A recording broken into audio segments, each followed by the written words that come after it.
안녕하세요. 족부정형과 전문의 김지범이 들려드리는 발에 관한 톡톡 시간입니다. 네, 오늘의 주제는요. 발목의 불안정성과 동반된 족근골 융합이 있었던 환자를 전거비 인대 제거 및 융합 제거 수술로 치료한 사례에 대해서 말씀드리려고 합니다. 먼저 발목의 불안정성과 족근골 융합, 그 병이 어떤 병인지에 대해서 말씀을 드릴게요. 발목의 불안정성이라는 것은 인대가 늘어져 있는 상태를 이야기를 합니다. 인대라는 것은 관절을 이루는 뼈와 뼈 사이를 잡아주는 이 녹색 끈인데요. 정상 상태는 이 녹색 끈이 이렇게 팽팽하게 되어 있습니다. 그래야 관절에 힘이 가해져도 벌어지질 않죠. 발목의 불안정성이 있는 상태에서는 관절을 이루는 뼈와 뼈를 잡아주는 요 인대, 요 녹색 끈이 이렇게 늘어져 있죠. 늘어나 있습니다. 그러면 관절에 힘이 가해지면 정상보다 더 벌어지게 되고요. 정상보다 더 벌어지게 되면 발목이 불안정해지고 잘 삐고 그 결과 발목의 인대 부위에 통증이 나타나게 됩니다. 이러한 발목을 안정해주는 인대는 주로 발목의 외측에 있습니다. 그래서 발목의 불안정성이 있는 경우에는 주로 발목 외측에 통증이 나타나죠. 족근골 융합이라는 것은 관절을 이루는 뼈와 뼈 사이에 원래 공간이 있어야 됩니다. 그래서 그 공간에 연골이 있고 그래야 관절이 부드럽게 움직일 수가 있는데요. 이러한 공간에 주황색처럼 비정상 조직이 차 있어서 비정상적인 조직이 차 있어서 관절이 움직이지 못하도록 잡아주는 거예요. 그럼 관절이 부드럽게 움직이지 못하니까 통증이 생기죠. 이러한 병을 족근골 융합이라고 합니다. 정리를 해보면 발목 불안정성은 관절이 잘 삐고 발목의 외측 통증을 유발하는 병이고요. 발목의 인대가 늘어져 있는 게 그 원인입니다. 족근골 융합은 족근골 융합이 있는 부위에 있는 관절이 움직일 때마다 통증이 유발되는 병이고 그 원인은 선천적으로 관절을 잡아주는 비정상 조직입니다. 자, 오늘의 환자는 발목 불안정성과 족근골 융합이 같이 있었던 환자입니다. 그런데 이 환자는 타 병원에서 발목 불안정성만 진단을 받고 제 외래에 오셨어요. 그런데 환자가 저한테 오셔서 걷는데 이렇게 잘 걷지 못할 정도로 심한 통증을 호소하는 겁니다. 발목 불안정성 환자는 대부분 이렇게 못 걷진 않으세요. 그리고 두 번째로는 주로 발목 불안정성 환자는 발목의 통증, 특히 발목 외측의 통증을 호소하는데 환자는 발목 외측의 통증에 더해서 발 내측도 아파했어요. 이 부위는 인대가 있는 부위가 아니거든요. 그러니까 발목 불안정성으로 설명이 안 되는 심한 통증과 발의 내측 통증이 있었던 거죠. 그래서 다른 질병이 있지 않은가를 찾아보기 위해서 시행한 CT 검사상 발의 내측 부위에 해당되는 주상골과 내측 쐐기골 사이에 정상적인 관절이 아닌 족근골 융합이 발견이 되었습니다. 이 부위가 이렇게 전체 그 모형으로 보시면 주상골과 내측 쐐기골 사이 요 부위, 발의 내측 부위에 족근골 융합이 있었고 이 부위에 실제로 통증이 있으셨거든요. 그래서 발목 불안정성으로 진단을 받았더라도 증상이 이러한 진단과 잘 맞지가 않으면 다른 병이 동반되어 있는지를 살펴야 좀 더 정확하고 완벽한 치료가 가능합니다. 그래서 환자는 발목 불안정성과 족근골 융합이 동반되어 있기 때문에 발목 불안정성은 인대 제거 수술을 해줬고 족근골 융합은 족근골 융합 부위 제거 수술을 해줬죠. 이렇게 수술을 하고 6개월째 환자가 걷는 걸 보시면 수술 전에 비해서 굉장히 자연스럽고 걸음걸이도 빨라지고 보폭도 안정적인 것이 확인이 됩니다. 그리고 영상의 말미에 보시면 환자가 까치발까지도 가능하죠. 그래서 많이 회복이 된 것이 확인이 됩니다. 그래서 정확한 진단이 좋은 치료 결과를 불러온 이런 좋은 사례입니다. 그래서 오늘은 여기에 대해서 자세히 말씀드리겠습니다. 환자는 20대 여성이었고요. 6개월 이상 발목을 잘 삐는 증상으로 오셨습니다. 1개월 전부터는 걷지 못할 정도로 아프다고 하셨어요. 그래서 외부 병원에서 전거비 인대 파열로 발목 불안정성이 있다라는 진단하에 수술을 권유받았고 저한테 이제 2차적으로 의견을 물어보기 위해서 오셨습니다. 근데 환자가 제 외래로 오셨을 때 이렇게 걸으시는 거예요. 발목 불안정성 환자는 인대가 늘어난 지 오래돼 있기 때문에 발목을 자꾸 삐고 잔통증이 있는 게 문제지 걷지 못할 정도로 아프진 않거든요. 그래서 환자에게 어디가 아픈지를 물어봤습니다. 그랬더니 1차적으로 아픈 곳은 발목의 외측. 이 부위는 전거비 인대, 그러니까 이 환자가 MRI상에서 인대가 늘어나 있는 부분이라고 하는 이 부위에 해당합니다. 그러니까 발목의 외측 통증은 발목 불안정성으로 설명이 가능하죠.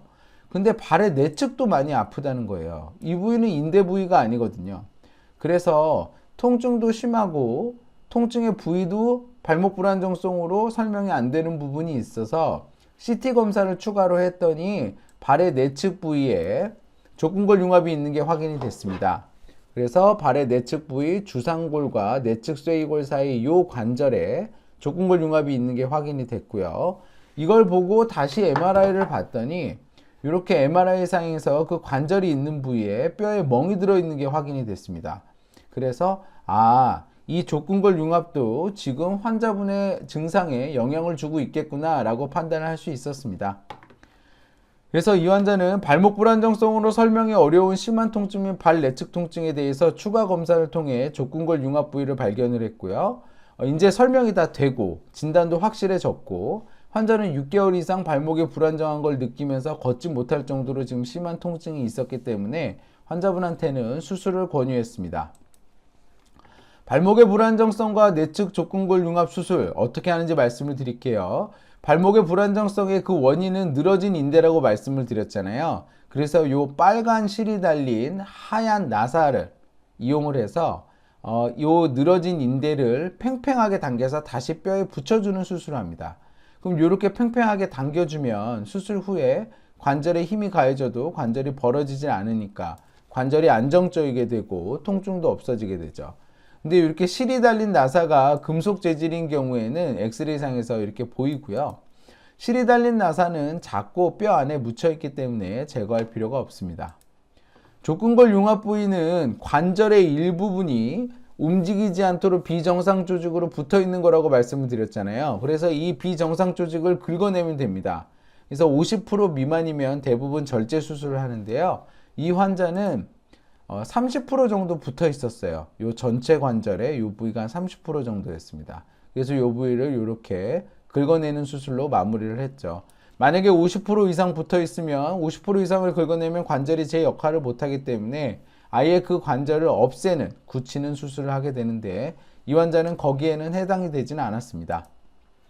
이렇게 발목의 불안정성과 족근골 융합을 동시에 수술하게 되면 수술이 더 커지고 더 심해지느냐? 꼭 그렇지는 않습니다. 입원 기간 비슷해요. 그래서 각자 하나, 둘을 같이 하나 입원 기간은 비슷합니다. 2박 3일 입원하고요. 마취는 발과 발목만 마취하고 재워드립니다. 첫 1개월은 통기부스를 하고 이때 다 디디고 다녀도 되고 후 1개월은 보조기를 하면서 저랑 같이 재활을 합니다. 수술 후 2개월에서 3개월 사이 일상생활에 복귀를 하고요. 이 환자는 수술 후 6개월째에 보시면 초음파상에서 뼈와 뼈 사이가 관절인데요. 아무리 벌려도 일정 부분만 벌어지다가 더 벌어지지 않는 게 확인이 됩니다. 일정 부분 벌어지니까 문제가 있는 거 아니냐고요? 그건 그렇지 않습니다. 관절이 움직여야 되기 때문에 당연히 벌리면 일정 부분은 유연하게 조금 벌어져야 되고요. 그렇지만 어느 정도 이상 더 벌어지지 않게 딱 잡아주는 뭔가가 있다면, 딱 잡아주는 상태가 된다면 그거는 인대가 제대로 잘 이어진 겁니다. 수술 후 6개월째 발걸음을 보면 굉장히 자연스럽죠. 왔다 갔다 하는 보폭도 좋고 속도도 좋습니다. 그리고 이제 마지막으로 뒤로 돌아서 환자가 까치발까지도 하거든요. 그러니까 굉장히 회복이 많이 된 게 알 수가 있죠. 그리고 조각 검사로 다시 한번 확인을 해봤는데요. 수술 전에 보시면 정상 측에서는 보이는 요 발 앞부분에 있는 빨간색이 아픈 쪽에는 보이질 않습니다. 그러니까 차고 나가질 못하는 거죠. 그렇지만 수술 후에 보면 정상 측과 아픈 쪽이 모두 동일하게 발 앞쪽에 빨간색이 있고 양쪽이 정상 측과 아픈 쪽이 모두 대칭이 되어 있잖아요. 그러니까 걸음이 굉장히 양쪽이 대칭적으로 잘 걷는다. 아픈 쪽 안 아픈 쪽 관련 없이 잘 힘을 줘서 걷는다는 걸 알 수가 있었습니다. 그래서 환자는 수술 후에 인대도 잘 이어져 있고 걸음도 수술 전에 비해 호전이 돼서 성공적으로 치료가 되었구나 라는 것을 알 수가 있었습니다. 자, 정리해 보겠습니다. 발목의 불안정성과 동반된 족근골 융합. 환자의 증상이 만약에 통상적인 발목 불안정성과 다른 경우, 이 환자처럼 더 심하다든지 위치가 다르다든지 하면 저희가 꼭 다른 병이 동반되어 있는지 확인이 필요합니다. 그래야 정확한 진단을 하고 좋은 치료를 할 수 있기 때문입니다. 그래서 이 환자는 발목 불안정성에 대해서 족근골 융합까지 같이 진단이 된 거죠. 그래서 발목 불안정성에 대한 수술은 해당 늘어난 인대를 팽팽하게 다시 조여주는 수술을 하고요. 족근골 융합 수술은 관절 사이에 차 있는 비정상적인 조직을 긁어내는 수술을 해줍니다. 수술은 2박 3일 입원하고 발과 발목만 마취하고 첫 4주는 통기부스 하고요. 그 다음 4주는 보조기 합니다. 수술 후 2개월에서 3개월 사이에 일상생활에 복귀합니다. 발목 불안정성은 저희 주변에 굉장히 흔한 질환입니다. 발목을 잘 삐고 하는 것들은 흔한 질환인데 문제는 간간이 다른 병과 같이 동반되어 있는 경우가 있고요. 다른 병과 같이 동반되어 있을 때 발목 불안정성만 딱 수술을 하고 다른 병은 치료를 안 해주게 되면 수술 후에 통증이 남아서 환자가 계속 불편감을 겪는 사례가 있을 수 있습니다. 그래서 조금이라도 의심이 된다면 적극적으로 검사해서 동반된 질환이 뭐가 있는지를 확인하는 게 굉장히 중요하겠습니다. 건강한 발걸음 행복한 100세 인생 발에 관한 톡톡이 함께합니다. 네, 저는 서울대학교 의과대학을 졸업을 했고요. 서울대학교 병원에서 정형외과 전공의를 수료하고 서울백병원에서 교수를 역임한 바 있습니다. 저는 다수의 TV 프로그램에서 저의 생각을 말씀드렸었고요. 이 동영상은 제가 저의 생각을 좀 더 자유롭게 환자분과 독자분들에게 말씀드리고자 제작하였습니다. 네이버의 족보 김지원 블로그에 오시면 더 많은 정보와 질문이 가능합니다. 경청해 주셔서 감사합니다.